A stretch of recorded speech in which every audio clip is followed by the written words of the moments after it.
ધ્વનિ પ્રદૂષણને લગતા જે જાહેરનામું કલેક્ટરશ્રી દ્વારા કરવામાં આવ્યું છે એની અમલવારી પોલીસ ડિપાર્ટમેન્ટે કરવાની રહે છે. અને રાત્રે 10 વાગ્યા પછી આમ પણ જે સુપ્રીમ કોર્ટના જે સૂચનો છે એ મુજબ રાત્રે 10 વાગ્યા પછી આમ પણ ડીજે જે છે એ વગાડી શકાતા નથી. અને દિવસે પણ જે ડીજે વગાડવામાં આવે એના ડેસિબલ નક્કી છે કે રેસિડેન્શિયલ એરિયામાં, કોમર્શિયલ એરિયામાં કઈ રીતના કેટલા ડેસિબલ સુધી કરવું. ખેડા જિલ્લાની અંદર અગાઉ પણ આપણે 7 થી 8 જેટલા કેસ કરેલા છે જેની અંદર ડીજે કબજે કરેલા છે અને જે તે આરોપીઓ છે એની ધરપકડ પણ કરવામાં આવેલી છે.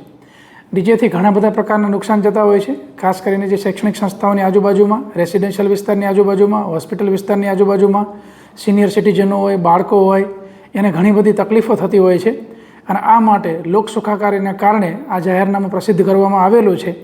એટલે આ જાહેરનામાની અંદર જે શરતો નક્કી કરવામાં આવી છે એ કોઈપણ શરતનો ભંગ કરશે તો ડીજે ચાલકની વિરુદ્ધમાં ચોક્કસપણે કાર્યવાહી કરવામાં આવશે.